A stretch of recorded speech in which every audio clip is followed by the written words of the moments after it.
ministramos semana passada, em virtude do dia do homem presbiteriano, da mulher presbiteriana, uma série de 3 mensagens, com o mesmo tema, porém, aí divisões diferentes. O tema é Jesus, o Senhor da morte.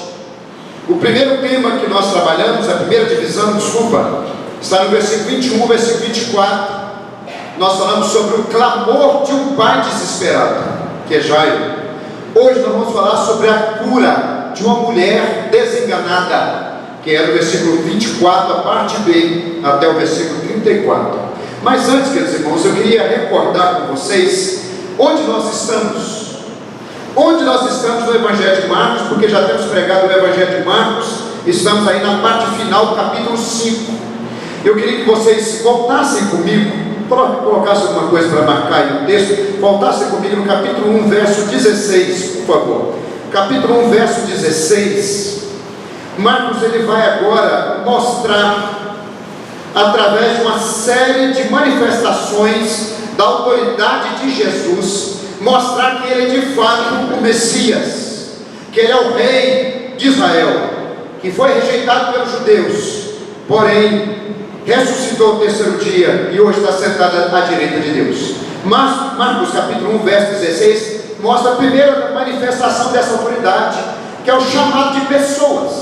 Eu posso convidar pessoas a participar de alguma programação, de algum ministério. Por exemplo, hoje, Renata que me lembrou, na verdade hoje não, amanhã, completa-se 1 ano do mais novo ministério aqui na nossa igreja, que é o Ministério de Integração, que trabalha exatamente com a recepção e o contato dos nossos visitantes. Amanhã faz 1 ano, começou aí na liderança do Zenildo, hoje está com o Renato e os demais que compõem.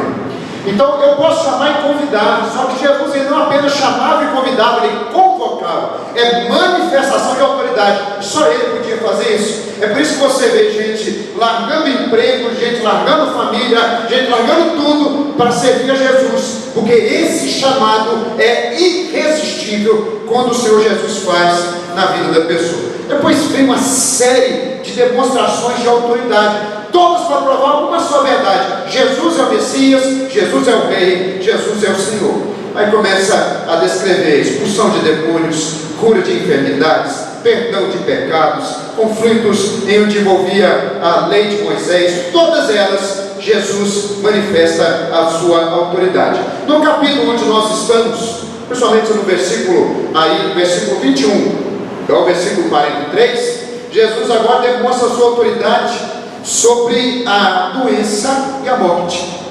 Quando nós chegamos, na última parte dessa mensagem, nós vamos entender por que Marcos entrelaçou esses 2 milagres, ele colocou um com o outro. Porque, primeiramente, o milagre mostra de uma enfermidade que estava sem solução, humanamente falando, sem solução. E depois nos diz de uma moça de 12 anos, uma mocinha de 12 anos, que foi piorando seu estado de saúde até que veio a falecer. Por que ele coloca esses 2 milagres juntos? Na semana que vem, se Deus abençoar, eu quero responder isso com vocês. Mas hoje eu quero mostrar aqui no capítulo 5, verso 24, essa palavra: a cura de uma mulher desenganada. São 2 milagres que tocam áreas muito sensíveis da nossa vida: saúde, família e morte. Todas elas Jesus tem uma solução. Diz o texto, olha: grande multidão seguia comprimindo. Jesus estava indo em direção à casa de Jairo, ele atendeu o clamor de Jairo, e ele estava indo e a multidão apertando Jesus de todas as formas. Aconteceu que certa mulher que havia 12 anos vinha sofrendo de uma hemorragia e muito padecera a mão de vários médicos, tendo despendido, ou tendo gasto tudo quanto possuía, sem contudo nada aproveitar, antes, pelo contrário, indo a pior. Tendo ouvido a fama de Jesus, vindo por detrás dele, por entre a multidão, tocou-lhe a veste, porque dizia: se eu apenas lhe tocar as vestes, ficarei curado. Vamos repetir junto o verso 28, todos. Porque dizia: se eu apenas lhe tocar as vestes, ficarei curada. E logo se lhe estancou a hemorragia e sentiu no corpo estar curado do seu flagelo. Veja que ela não sentiu na mente, não foi uma sugestão de cura, foi uma manifestação de cura, ela sentiu no seu corpo a cura do seu flagelo. Jesus, reconhecendo imediatamente que dele saíra poder, virando-se no meio da multidão, perguntou: quem me tocou nas vestes? Responderam os seus discípulos: vês que a multidão te apertas e dizes: quem me tocou? Ele, porém, olhava ao redor para ver quem fizera isso. Então a mulher, atemorizada e tremendo, côncia de que nela se operara, veio, prostrou-se diante dele e declarou-lhe toda a verdade. E ele lhe disse: vamos ver juntos? Filha, a tua fé te salvou, vai-te em paz e fica livre do teu mal. Louvado seja Deus. Queridos, no versículo 29, finalzinho, fala assim: ela sentiu no corpo estar curada do seu flagelo. A cura de uma mulher desenganada. Esse texto vai falar, e de uma forma assim tão viva, que essa mulher passava por um flagelo, e Jesus curou essa mulher desse flagelo. Semana passada eu expliquei o que significa essa palavra no texto original. Essa palavra quer dizer chicote. As doenças, as enfermidades que nós enfrentamos são chicotes que nos açoitam e nos mostram que sem Jesus nós não somos nada, que sem Jesus nós estamos debaixo da disciplina de Deus, por causa dos nossos pecados e por causa da dureza do nosso coração. Essa mulher foi curada do seu flagelo. Eu queria aproveitar esse contexto de saúde e usar uma ilustração, usar uma metáfora, para a gente entender esse milagre, a metáfora do diagnóstico, porque na verdade parece que o evangelista Marcos, ele vai dando o diagnóstico de tudo que está acontecendo. Primeiramente ele vai falar do diagnóstico dessa doença imbatível, uma doença que resistia, uma doença que humanamente era invencível. Ele vai mostrar que doença era essa, quanto tempo, ele vai detalhando como se fosse um fichário médico, como se fosse um diagnóstico médico, uma ficha com os detalhes, o tempo, a doença, o tipo de doença, o sofrimento que causava. Depois ele vai pôr o foco na fé dessa mulher, uma fé extraordinária, que nos ensina lições extraordinárias. Depois ele vai falar o parecer, como Jesus via essa situação e como ele viu depois que as coisas aconteceram, e o que ele ensina, o diagnóstico que ele faz, o diagnóstico da doença, o diagnóstico da fé e o parecer do médico dos médicos, o maior médico e o supremo médico. Vamos olhar aí, no final, no versículo 24, quarto versículo, até o versículo 26, o diagnóstico dessa doença. Eu queria mostrar para vocês algo interessante aqui. Diz o texto, olha, verso 25: aconteceu que certa mulher, essa mulher é uma das muitas anônimas que nós temos na Bíblia, mulheres que não tiveram nome registrados, porém que deixaram o exemplo de fé, o legado de fé até a volta de Jesus. Até a volta de Jesus nós vamos nos apoiar e vamos aprender com o exemplo dessa mulher, porém anônima, que havia 12 anos.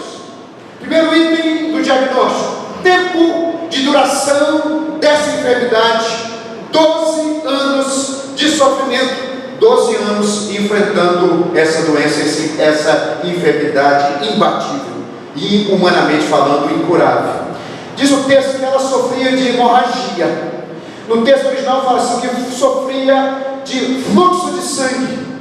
As pesquisas, né, o relato dos historiadores daquela época, mostrando como que era a questão da medicina e das enfermidades da época, diz que porventura essa mulher desenvolveu essa enfermidade na puberdade, ali na sua primeira menstruação. Algumas um pouco mais cedo, outras um pouco mais tarde, mas sempre chega a manifestação que a moça agora tinha se tornado uma mulher, e isso através do ciclo menstrual. E uma disfunção gerou essa hemorragia. Que disfunção era essa? Ninguém sabe, mas porventura talvez tenha acontecido pela primeira vez na sua primeira menstruação e foi se arrastando por 12 anos. Uma enfermidade que estava ali tirando a vida dessa mulher. Sabe por quê? Porque preste atenção, nós temos que entender o contexto. Hoje, mulher, nós entendemos como casada. Só que a palavra no texto para mulher casada é uma. A palavra no texto original para mulher, seja ela casada ou não, é outra. Aqui pode ser que seja uma jovem, mas que perante a sociedade já é uma mulher. Deixou de ser criança, não é mais uma mocinha, é uma mulher. Pode ser que ela não seja casada. E o interessante é que se ela for solteira e tem 12 anos enfrentando essa doença, metade da vida dela foi perdida aqui nessa luta com essa enfermidade. Possivelmente, se ela fosse solteira quando começou essa hemorragia que não passava, ela nunca se casou. Porque um judeu não se casaria com uma mulher que ele sabia e conhecia que ela não podia lhe gerar filhos. Ele não casaria com essa mulher porque naquela cultura gerar filhos era algo muito precioso. Nós estamos passando por um tempo hoje onde os jovens estão casando, ou estão escolhendo gerar filhos muito tardes, ou estão escolhendo não ter filhos, para não atrapalhar a carreira profissional, para não atrapalhar talvez até a estética do corpo. Já tem pesquisas na área médica, na área das doenças de saúde mental, identificando que mulheres estão preferindo não ter filhos para não atrapalhar a estética, porque a gente sabe que toda vez, algumas mulheres têm filhos, não muda nada, mas fica até mais bonita. Agora algumas mulheres têm filhos e atrapalha a estética do corpo, a estética do seio, atrapalha. Mas naquela época era diferente. Quanto mais filhos uma mulher dava a seu esposo, mais abençoada, mais requisitada, mais bem vista ela era na sociedade. É por isso que a infertilidade era um sinal talvez da maldição de Deus, interpretada pela sociedade.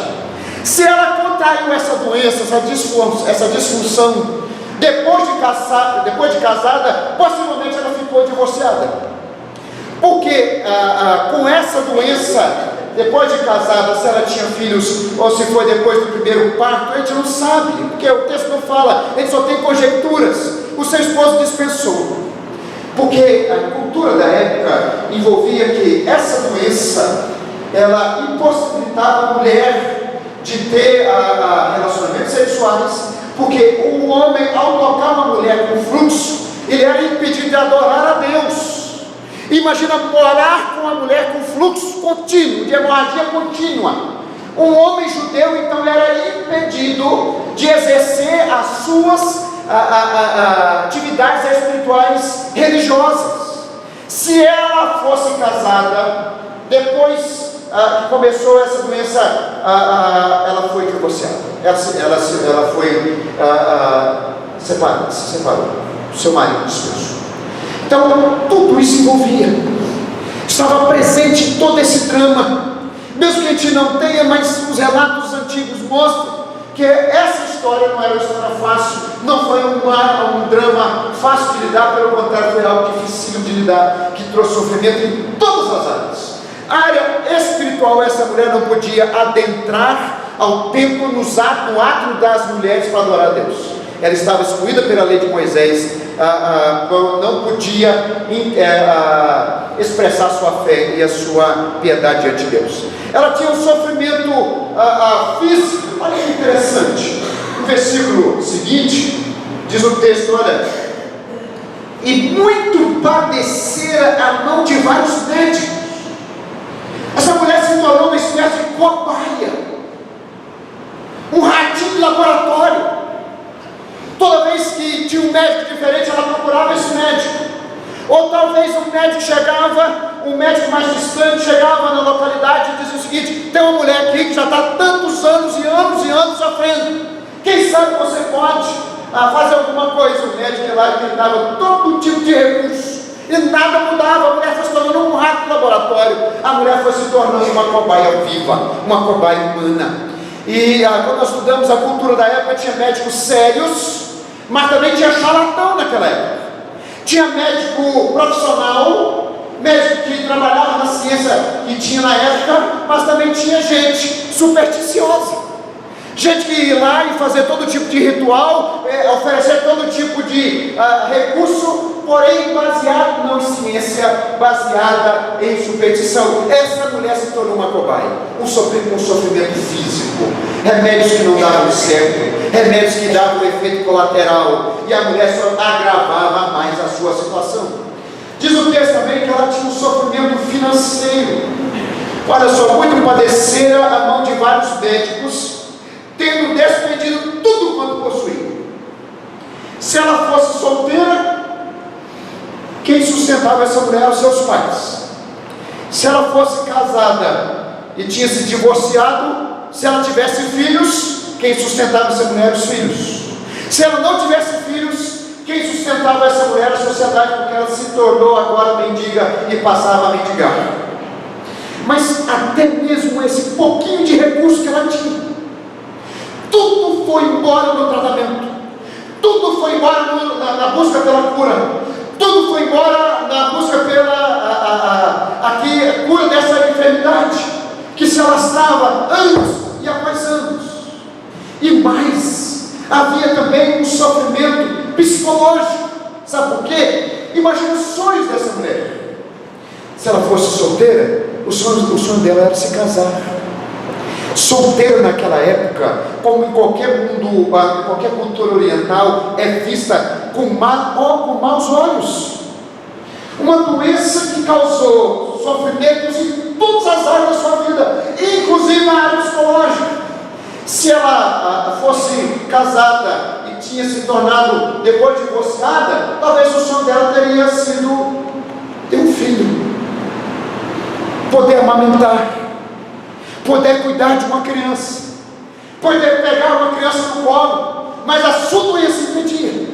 Então está aqui diante de nós uma mulher que sofreu, uma mulher que enfrentou um drama, a mulher que enfrentou uma situação dificílima, uma doença imbatível, até que chega até Jesus.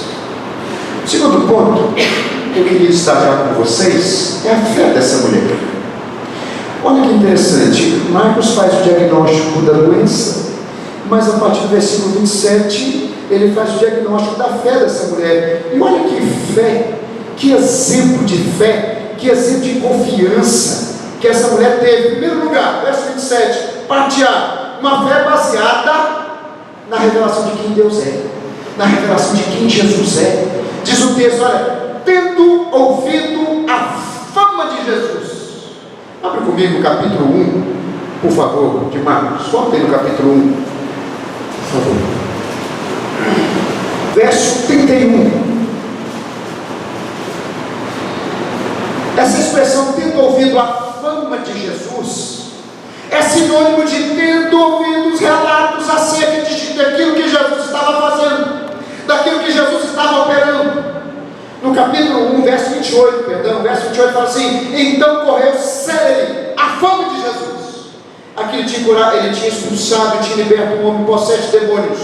E a fama de Jesus correu por todas as direções, norte, sul, leste, oeste. Esses relatos, essas maravilhas, o contar dessas maravilhas foi passando de pessoa a pessoa, até chegar nos ouvidos e no profundo do coração daquela mulher. Capítulo 1, verso 31, fala assim: olha, então aproximando-se, tomou-a pela mão e a febre a deixou, passando ela a servi-los. Essa mulher foi ouvindo esses relatos, que apenas por um toque, uma mulher com febre terminal foi curada. Capítulo 1, verso 41, um leproso, coberto da cabeça aos pés, feridas, apodrecidas, chegou para Jesus e falou assim: se você quiser, você pode me curar. Jesus disse: eu quero ficar limpo. No mesmo instante, quando Jesus tocou nesse homem, a lepra desapareceu. Esses relatos foram passando de boca em boca, de gente em gente, de pessoa em pessoa, até que atinge o coração dessa mulher. Quando diz o texto lá, que ela tendo ouvido a fama de Jesus, eu quero ouvir o relato dos milagres, das maravilhas, das manifestações do poder de Jesus. Capítulo 3, verso 10. Olha que interessante. Capítulo 3, verso 10.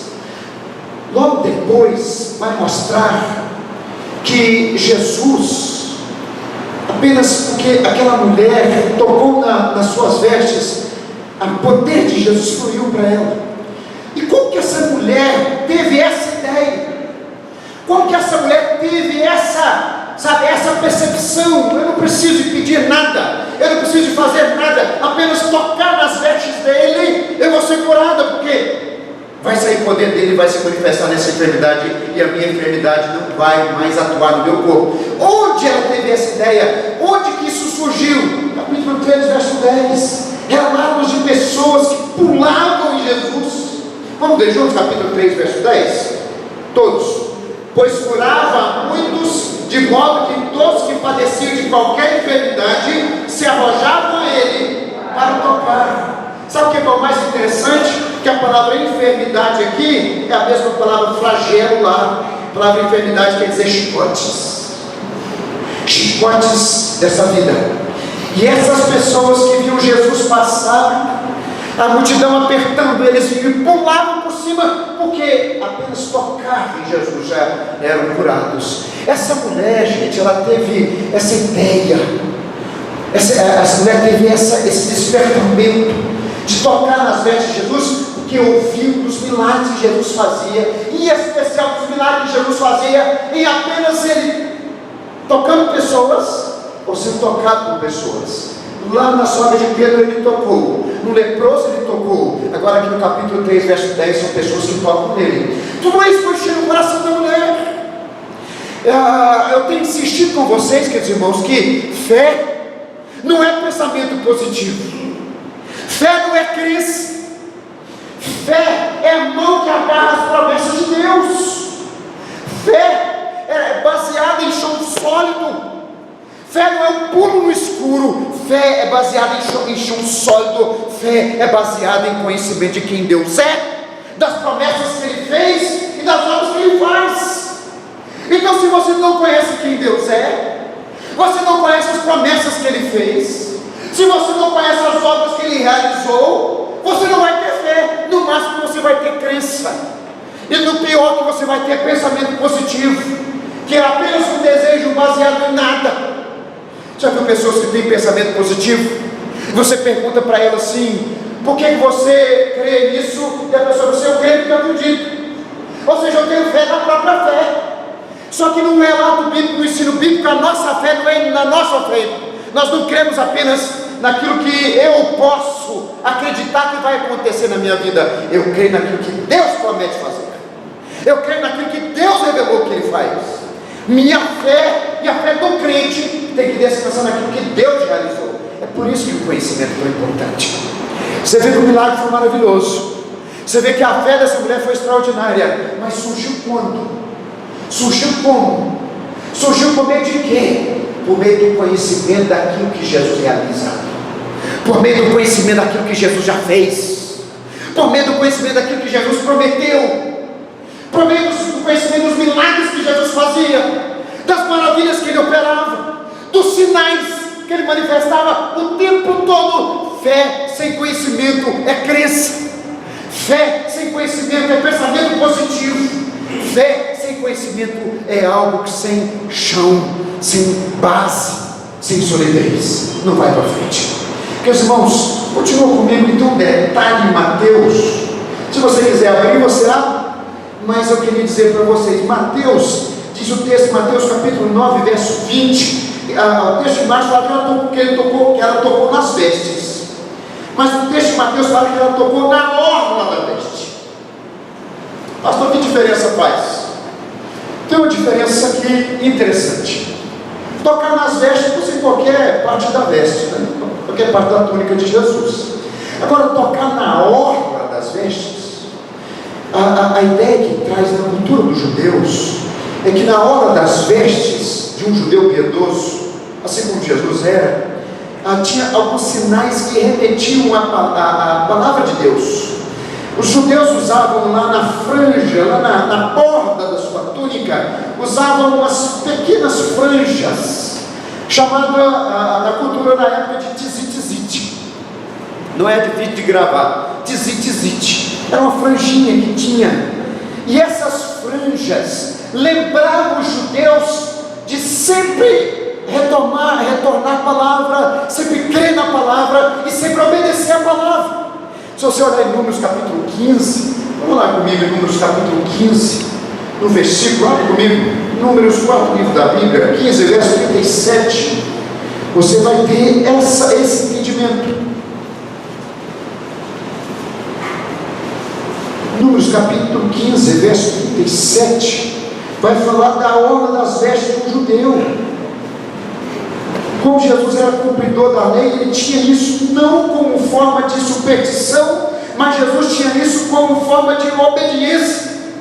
Capítulo 15, verso 37, Deus dá um mandamento ao povo de Israel, diz o seguinte: disse o Senhor a Moisés: fala aos filhos de Israel e diz-lhes que nos cantos das suas vestes façam borlas pelas suas gerações, e as borlas em cada canto presas por um cordão azul, e as borlas estarão ali, para que vendo-as vos lembreis de todos os mandamentos do Senhor e os cumprais. Dois detalhes que nos levam para o mesmo objetivo. Primeiro detalhe: essa mulher foi tocar em Jesus porque ela ouviu dos milagres, dos feitos de Jesus. E Mateus, como era judeu, conhecedor da lei, ele fala, ela lhe dá esse detalhe: ela tocou na borda da sua veste, no lugar da veste de um judeu que remetia a ele sempre a palavra, a obediência ao Senhor, sempre remetia a ele a lei, a palavra de Deus. Queridos irmãos, por que eu estou destacando esses detalhes? Parece algo tão desnecessário, mas não é. Sabe por quê? Porque todos os milagres começam aos pés de Jesus, como nós vimos em Jairo, e as coisas vão se completando. Mas os milagres se desenvolvem quando nós vamos descansando e tomando posse, nos apropriando das promessas de Deus em sua palavra. É por isso que o texto dá esses dois detalhes, é por isso que o texto dá essas duas indicações. Ela ouviu a fama de Jesus, veio e tocou nas bordas da sua veste, onde estava ali na túnica de Jesus uma lembrança de que a palavra de Deus é o sucesso do povo de Deus. A palavra de Deus é que contém as promessas para que o povo de Deus pudesse ser vitorioso nesse mundo, nessa terra. Aí de novo eu tenho que insistir com você: se você não conhece a Deus, se você não conhece o caráter de Deus, se você não conhece as promessas de Deus, se você não conhece as obras de Deus, como que a sua fé vai ter força para resistir às lutas que você está enfrentando, às batalhas que você está se deparando todos os dias? É na palavra, povo de Deus, é nos relatos dos milagres. É por isso que o texto de Colossenses 3,16 fala assim, que o nosso coração tem que estar cheio da palavra de Cristo. É por isso que o texto do Salmo 78, olha comigo, Salmo 78, preciso fundamentar isso aqui com vocês. Salmo 78, texto da palavra de Deus, direcionado ao seu povo, e para a nossa vida tem uma aplicação fora do comum. Queridos, olha aqui Salmo 78, verso 5, fica comigo, abre o texto, acompanhe. Salmo 78, verso 5. Tem pessoa que acha que vai enfrentar as lutas e as batalhas espirituais que enfrenta baseado no que ele acha que tem que ser, aquilo que ele acha que vai acontecer, baseado no seu próprio pensamento. Diz o texto, verso 5, ele estabeleceu um testemunho em Jacó, instituiu uma lei em Israel, e ordenou a nossos pais que transmitissem aos seus filhos, a fim de que a nova geração os conhecesse. É por meio da palavra que nós conhecemos o Deus da palavra. É por meio da palavra que nós conhecemos esse Deus maravilhoso, poderoso, que nós servimos, que apenas com um toque é capaz de manifestar o seu poder e curar enfermidades imbatíveis, humanamente falando, mas para que Jesus não é nada. Continua: filhos que ainda antes de nascer se levantassem, gerações se levantando, e por sua vez nos referisse aos seus descendentes. Verso 7, vamos ver juntos? Para que pusessem em Deus a sua confiança, e não se esquecessem dos feitos de Deus, mas lhes observassem os mandamentos. Verso 8 ainda, todos. E que não fossem como seus pais, geração obstinada e rebelde, geração de coração a Deus. 2 pontos: para que pusesse em Deus a sua confiança e para que não fosse inconstante de espírito. Queridos irmãos, deixa eu falar uma coisa para você. Quem não conhece a palavra de Deus, ou a característica da vida dessa pessoa, vai ser completamente o contrário do que essa mulher manifestou. Ela não vai confiar em Deus e vai ser inconstante o tempo todo, sem ousadia, sem fé, sem confiança, sem descanso no coração, sem essas virtudes que caracterizam o discípulo e o discípulo de Jesus. Sem a palavra de Deus habitando ricamente dentro de você, o que vai prevalecer em você é medo. O que vai prevalecer em você é insegurança. O contrário de confiança é insegurança, pânico, aflição, angústia. Agora, quando a palavra de Deus habita ricamente no seu coração, e você vai discernir espiritualmente quem Deus é, o que Ele prometeu, o que Ele faz, o que Ele fez, o contrário que vai permanecer em você confiança que gera ousadia, que gera intrepidez, que gera descanso, que gera paz. E isso combate a principal problema nosso hoje: inconstância, falta de compromisso com Deus. Você já percebeu quanto nós somos inconstantes? Quanto nós hoje estamos bem, mas amanhã, segunda-feira, nós já desconfiamos de tudo, já descremos de tudo, já nos portamos diante da vida, dos seus desafios, com total insegurança. Por quê? Porque nossa natureza é assim.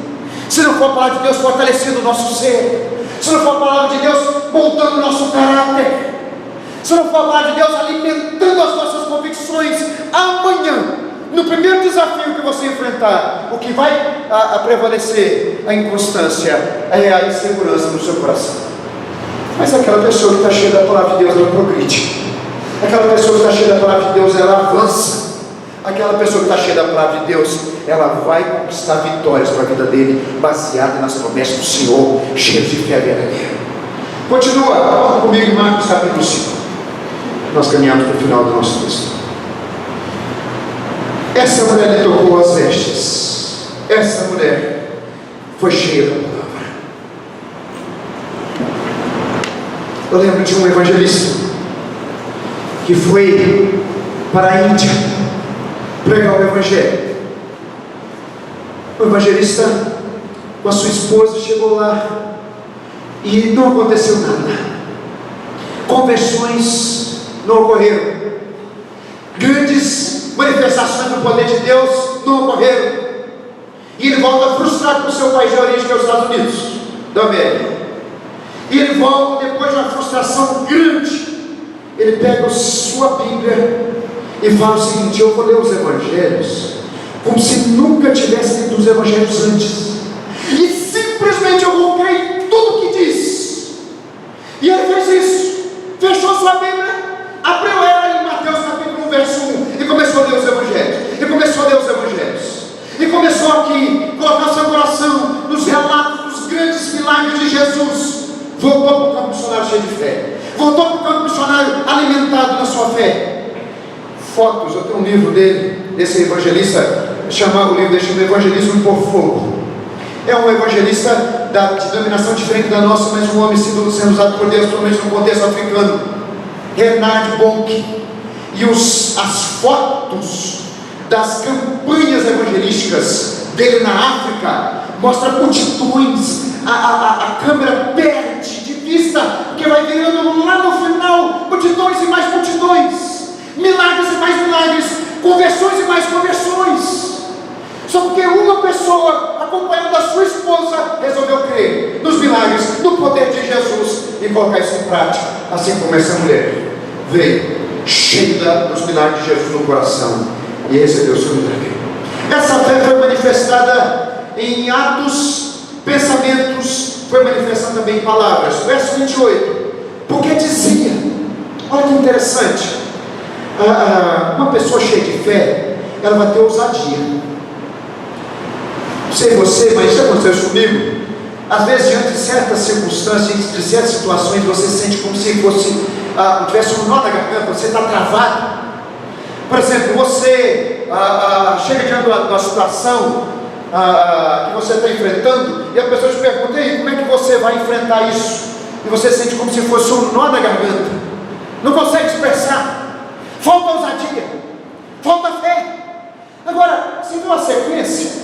A mulher encheu o coração dela dos relatos das maravilhas de Jesus e veio dizendo: não, se ele fez isso na vida daquele leproso, se ele fez isso na vida daquela mulher, se ele fez isso na vida de muitas pessoas que pulavam nele e só de encostar nele já eram curadas, ela veio: vou fazer isso em mim também, porque eu sou diferente. E ela foi, e gente cotovelando, e gente esbarrando, e gente vindo, mas ela dizendo, e gente impedindo, mas ela dizendo, porque fé é manifesta em palavras, fé é manifesta em atos, fé é manifesta em confiança, em convicção. E isso aqui tudo é fruto da palavra de Deus que enche o seu coração, que enche o coração dessa mulher. Uma fé cheia da palavra que se manifestou em profundas e grandes convicções. Continua no versículo seguinte, verso 28. Porque dizia: se eu apenas lhe tocar as vestes, ficarei curado. Verso 29. E logo se lhe estancou a hemorragia, e sentiu no corpo estar curado do seu flagelo. Fé alimentada pela palavra, fé que se manifestou em atos, e agora fé que se tornou canal para a manifestação do poder de Deus. Queridos, olha aqui para mim novamente. Poder nunca foi problema para Deus. Você sabia disso? Poder nunca foi. Deus é todo poderoso. Diz o texto de Mateus que Ele é o poder. Jesus fala assim: vereis o Filho do Homem assentado à destra do poder. A nossa tradução fala assim: a destra do Todo-Poderoso, mas no original fala assim: eu estarei sentado à destra do poder. Deus é amor, Deus é justiça, Deus é poder. Tudo que é virtude em Deus é infinito e é perfeito. Olha, para Deus o problema nunca foi poder, Ele é o poder. Deus é a origem e a causa de todas as coisas, e que sustenta todas as coisas. O problema sempre foi um bloqueio maior, a incredulidade nossa, a nossa falta de fé. Isso que bloqueia a manifestação do poder de Deus. Não bloqueia o poder dele, porque o poder dele sempre vai fluir eternamente fluindo. Agora, a manifestação dele só encontra lugar para fluir quando há fé. Você vê que ela sentiu no corpo que aquela enfermidade imbatível durante 12 anos se estancou. Ali começou a brotar novamente sonhos, começou a brotar novamente expectativas, começou a brotar novamente e fluir novamente. O sangue não fluía mais, mas agora o coração bateu cheio de esperança. Fui curada. O que os médicos não fizeram, o que os curandeiros não puderam fazer, esse é que fez, que é Jesus de Nazaré. E ela foi alvo do poder de Deus, porque é a fé lhe foi como canal. Sem fé, o poder de Deus não manifesta na sua vida. Sem fé, o poder de Deus não manifesta através de você. Sem fé, o poder de Deus não é algo que você vai experimentar na sua vida, porque fé é o canal, incredulidade é o impedimento. Deus é todo o poder, Ele possui todo o poder, mas o seu poder manifesta através da fé. Vamos terminar aqui agora dizendo que Jesus viu. Note que no versículo 29, ela sentiu no corpo, ela sentiu forte, mas depois Jesus agora, no parecer desse médico dos médicos, Jesus vai revelando algumas verdades. Olha o versículo 30, Jesus ele confirma exatamente isso. Jesus reconhecendo imediatamente que dele saíra poder. Ele é a fonte do poder, a fé foi o canal que atingiu a enfermidade daquela mulher, estancou aquela hemorragia de 12 anos.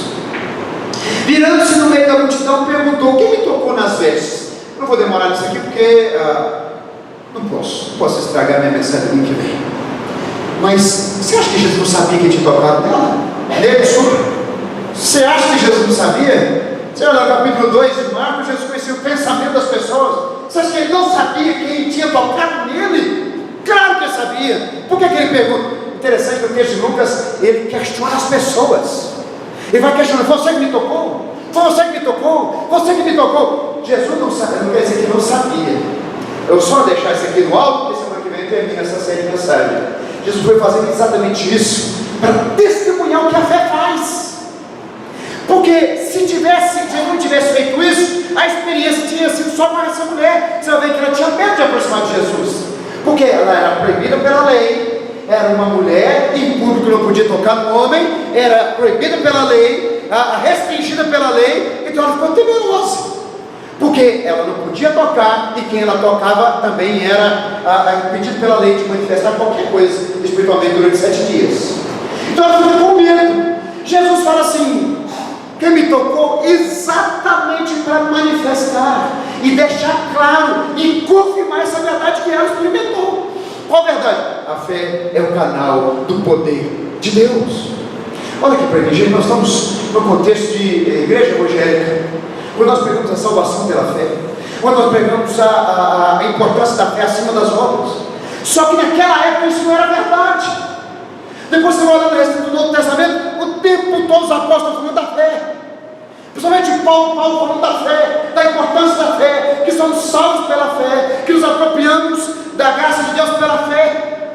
Mas tudo isso aqui nesse momento era tudo inicial, tudo ainda muito fraquinho.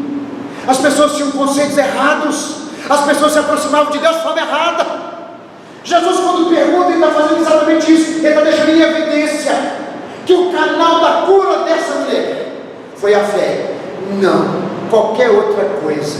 Não foi seu merecimento, não foi suas obras, não foi suas barganhas com Deus, ela não fez barganha com nada, ela não ofereceu oferta, ela não ofereceu dízimo, ela não participou de campanha, ela não passou debaixo de um arco para poder ser curada, ela não foi ungida com óleo, ela não foi nada, ela apenas creu, e isso basta. Amém. Quando Deus falou para Abraão, um homem estéril, que seria pai de multidões, diz o texto em Gênesis capítulo 15, e creu Abraão, isso me foi imputado para a justiça. Só fé basta. Queridos, oh meus irmãos, em nome de Jesus, proclama isso, espalha isso, que tem tanta gente sendo enganada, tanta gente sendo roubada e assaltada, exatamente por falta de entendimento que é a fé, que é o canal de Deus para toda a nossa vida, para a nossa salvação eterna, para nossas bênçãos temporais.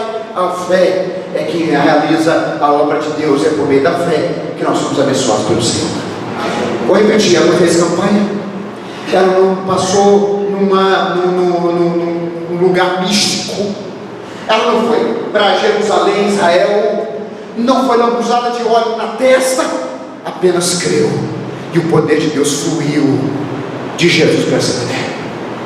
Oh, glória a Deus, louvado seja o Senhor.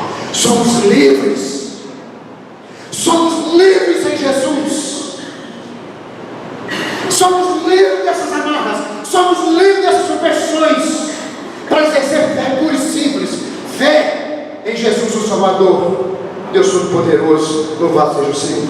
Ele, porém, olhava ao redor para ver quem fizera isso. O texto de Lucas fala que ele perguntava, que ele questionava. Aí quem respondeu? Pedro. Só podia ser Senhor, mas a primeira vez que eu vi uma pessoa pregando esse texto foi uma adolescente que falou assim: Senhor, esse gesto que o adolescente faz, Senhor, está vendo todo mundo te apertando, pisando no seu pé, puxando. Você pergunta quem ele tocou? Acorda. Mas Jesus sabia que esse toque tinha sido diferente. Aqui está a verdade que Jesus confirma. A fé te diferencia como pessoa do restante da multidão. Sempre vai ser assim.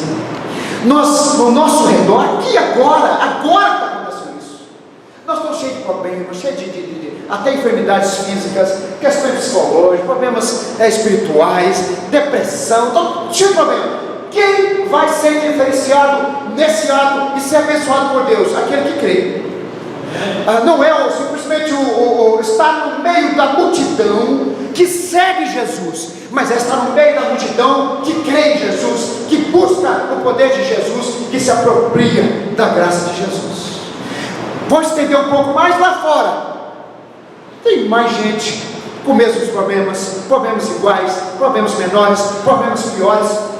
Quem serão aqueles que vão se diferenciar entre aqueles que estão lá fora, estão em outras igrejas, estão nos seus lares? Quem vai ser aqueles que serão diferentes, aqueles que creem? Pois que Jesus destacou, ele vira por meio da multidão. Olha só,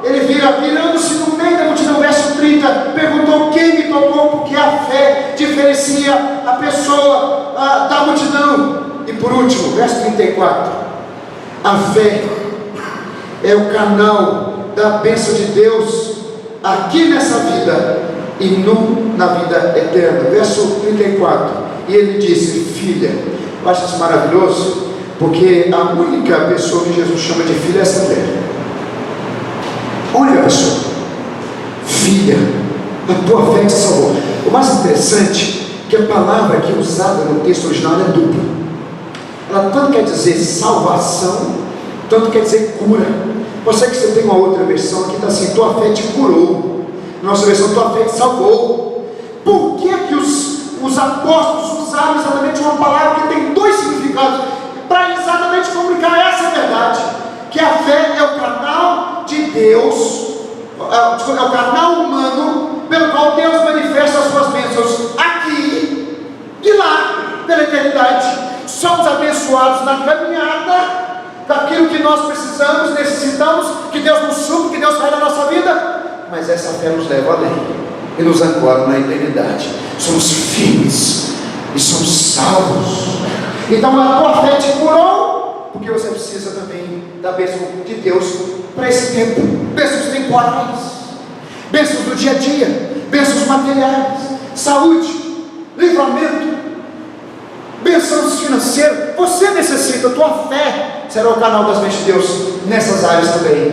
Mas tua fé te salvou, porque o propósito é destacar que a sua fé te leva além, e que te faz cidadão dos céus, e que te faz filho de Deus, e que te faz homem eterno e mulher eterna. Você é salvo por Jesus Cristo. Aquele que crê jamais será confundido. Aquele que crê será salvo. Aquele que crê será perdoado. Aquele que crê habitará no monte de Deus na eternidade para sempre com o Senhor. Diagnóstico de uma doença imbatível, diagnóstico de uma fé extraordinária, e o parecer de um médico dos médicos, do médico dos médicos, exaltando a fé que você tem que exercer diante de Deus. E essa mulher só serviu para nós como exemplo. Enche o seu coração da palavra, vai em busca daquilo que o Senhor tem prometido para você, e deixe que sua fé se torne um canal do poder de Deus para agir na sua vida e através de você, em nome de Jesus. Fica de pé. Eu queria encerrar nosso culto